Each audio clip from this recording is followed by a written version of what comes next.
C'était le bon temps quand je travaillais à la construction de la tour Eiffel, et je ne savais pas que j'étais heureux. La construction de la tour Eiffel fut une chose grandiose et très belle. Aujourd'hui, vous ne pouvez plus vous en rendre compte. La tour Eiffel, telle qu'elle est désormais, n'a plus grand-chose de commun avec ce qu'elle était alors, à commencer par les dimensions. Elle s'est comme rétrécie. Moi, quand je passe dessous, je lève les yeux et je regarde, mais j'ai de la peine à reconnaître le monde où j'ai vécu les plus beaux jours de ma vie. Les touristes entrent dans l'ascenseur, montent à la première plateforme, montent à la deuxième plateforme, s'exclament, rient, prennent des photographies avec des pellicules en couleur. Les pauvres. Ils ne savent pas, ils ne pourront jamais savoir. On lit dans les guides que la tour Eiffel mesure 300 mètres de haut, plus 20 mètres en comptant l'antenne radio. C'est ce que disaient aussi les journaux de l'époque, avant qu'on ne commence les travaux. Et 300 mètres, ça semblait déjà une folie au public. 300 mètres, tu parles. Moi, je travaillais alors aux ateliers Rungis près de Neuilly. J'étais un bon ouvrier mécanicien. Un soir, comme je rentrais chez moi, un monsieur en haute forme, qui pouvait avoir dans les 40 ans, m'arrête dans la rue. Est-ce que c'est bien à monsieur André Lejeune que je parle? Oui, c'est moi, mais vous, qui êtes-vous? Je suis l'ingénieur Gustave Eiffel, et je voudrais vous faire une proposition. Seulement avant, il faut que je vous montre quelque chose. Ma voiture est là. Je monte dans la voiture de l'ingénieur, il me conduit à un grand hangar qui s'élevait dans un terrain vague de la périphérie. Là, il y avait une trentaine de jeunes gens qui travaillaient en silence, devant de grandes tables à dessin, sans lever les yeux de leur travail et daigner nous accorder un regard. L'ingénieur me conduit dans le fond de la salle où, appuyé contre le mur, se dresse un tableau qui faisait bien 2 mètres de haut et sur lequel une tour était dessinée. Je construirai pour Paris, pour la France, pour le monde, cette tour que vous voyez, en fer. Ce sera la tour la plus haute du monde.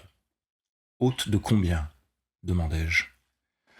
Le projet officiel prévoit une hauteur de 300 mètres, mais ça c'est le chiffre dont je suis convenu avec le gouvernement, pour ne pas les épouvanter. Ce sera finalement beaucoup plus haut. 400? Mon garçon, faites-moi confiance. Maintenant, je ne peux rien vous dire. Ne nous emballons pas, mais il s'agit d'une merveilleuse entreprise, et c'est un honneur que d'y participer. Je suis venu personnellement vous chercher parce que l'on m'a dit que vous étiez un excellent mécanicien. Combien gagnez-vous dans votre ancien travail? Je lui dis quel était mon salaire. Si tu viens chez moi, dit l'ingénieur en me tutoyant brusquement, tu gagneras 3 fois plus. J'acceptai. Mais l'ingénieur ajouta à voix basse, j'oubliais un détail, mon cher André. Je tiens beaucoup à ce que tu sois des nôtres, mais auparavant, tu dois me promettre quelque chose. J'espère que ce n'est pas quelque chose de déshonorant, hasardai-je, un peu impressionné par son air mystérieux. Le secret, dit-il. Quel secret? Peux-tu me donner ta parole d'honneur de ne parler à personne, pas même avec les tiens, de notre travail, de ne raconter à âme qui vive ce que tu feras et comment tu le feras, de ne révéler ni chiffres, ni mesures, ni données? Pense-y bien, avant de toper là, parce qu'un jour ce secret te pesera peut-être. Il y avait un formulaire imprimé, avec le contrat de travail, où était écrit l'engagement de respecter le secret. Je signai.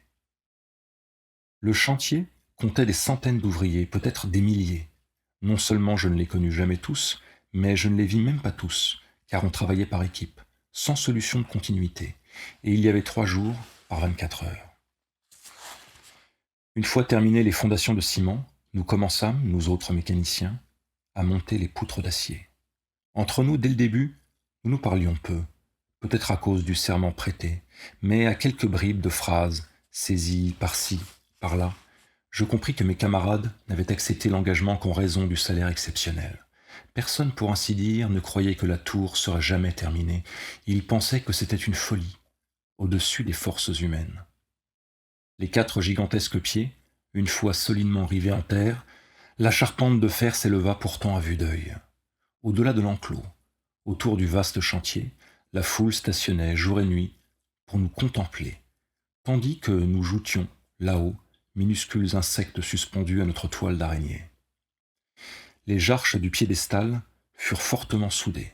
Les 4 colonnes vertébrales se dressèrent presque à pic, et puis se fendirent pour n'en former qu'une seule, qui s'amincissait au fur et à mesure qu'elle s'élevait.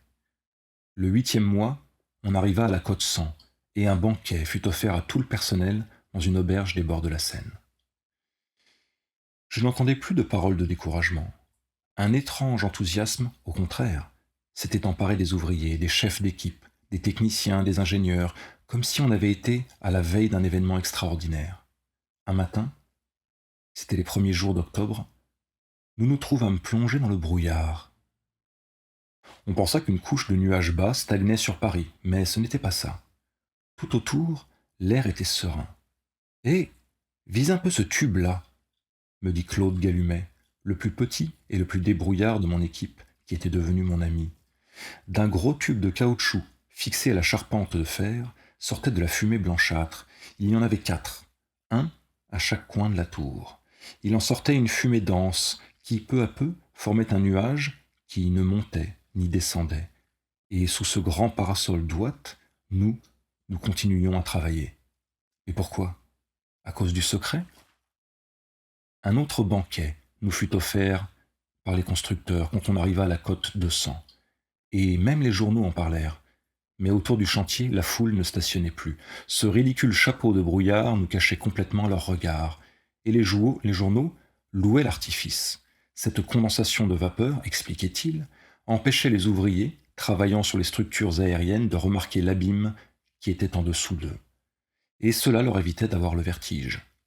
Grosse sottise. Tout d'abord parce que nous étions désormais parfaitement entraînés au vide, et même en cas de vertige, il ne nous serait pas arrivé malheur, car chacun de nous portait une solide ceinture de cuir qui était rattachée au fur et à mesure par une corde aux charpentes environnantes. 250, 280, 300. 2 ans avaient passé. Étions-nous à la fin de cette aventure? Un soir, on nous réunit sous la grande voûte en croix de la base, et l'ingénieur Eiffel nous parla. Notre engagement, dit-il, touchait à sa fin. Nous avions donné des preuves de ténacité, de bravoure, de courage, et l'entreprise nous remettait une prime spéciale. Celui qui le désirait pouvait partir. Mais lui, l'ingénieur Eiffel, espérait qu'il se trouverait des volontaires disposés à continuer. Continuer quoi?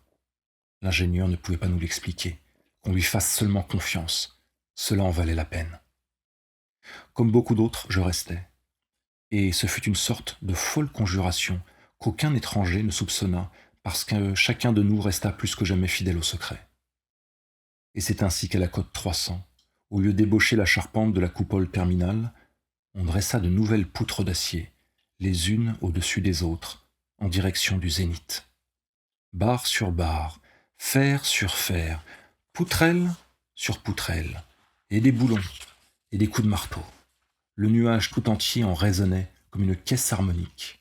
Nous autres, nous étions au 7e ciel. Jusqu'au moment où, à force de monter, nous émergeâmes de la masse du nuage qui resta au-dessous de nous. Et les gens de Paris continuaient à ne pas nous voir à cause de ce bouclier de vapeur, mais en réalité, nous planions dans l'air pur et limpide des sommets. Et certains matins venteux, nous apercevions au loin les Alpes, couvertes de neige.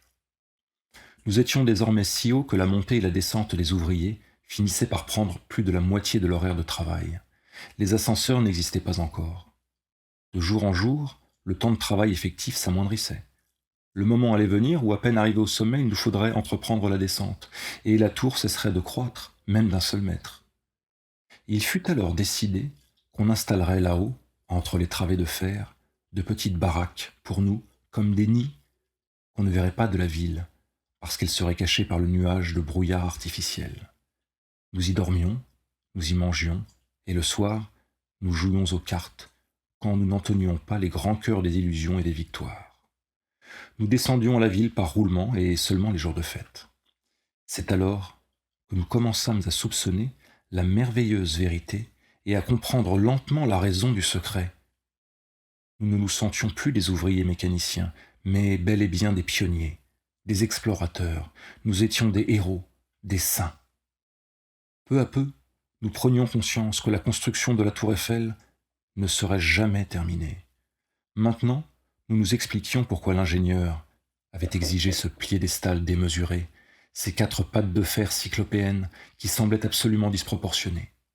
La construction ne cesserait jamais, et jusqu'à la fin des temps, la tour Eiffel continuerait à grimper en direction du ciel, dépassant les nuages, les tempêtes, les sommets. Tant que Dieu nous prêterait force, nous continuerions à boulonner les poutres d'acier l'une sur l'autre, toujours plus haut. Et après nous, nos fils continueraient, et personne dans cette ville toute plate de Paris n'en saurait rien. Le pauvre monde ne se douterait de rien. Bien sûr, en bas, tôt ou tard, ils perdraient patience. Il y aurait des protestations et des interpellations au Parlement. Comment se faisait-il donc qu'ils n'en finissent pas de construire cette fichue tour? Désormais, les 300 mètres prévus étaient atteints, alors qu'attendait-on pour construire la coupole? Mais nous trouverions des prétextes. Nous aurions réussi sans aucun doute à placer un homme à nous, au Parlement ou dans les ministères.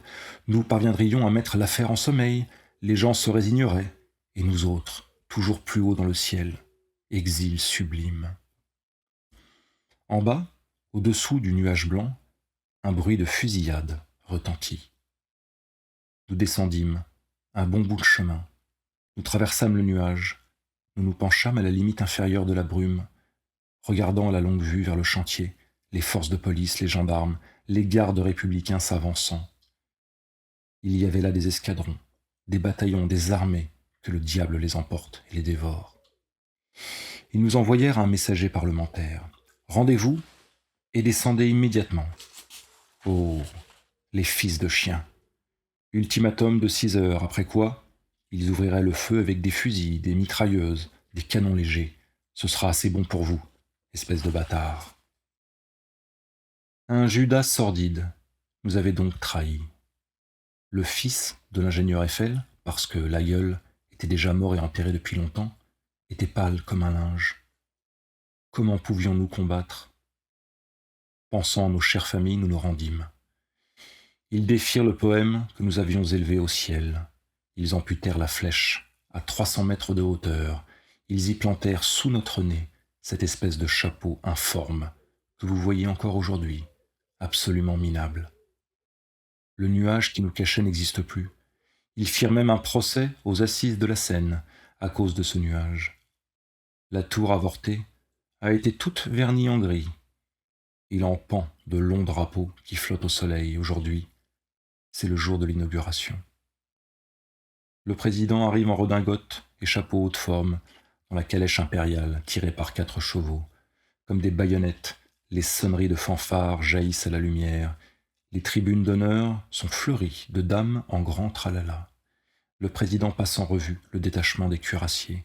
Les vendeurs d'insignes et de cocardes circulent dans la foule. Soleil, sourire, bien-être, solennité.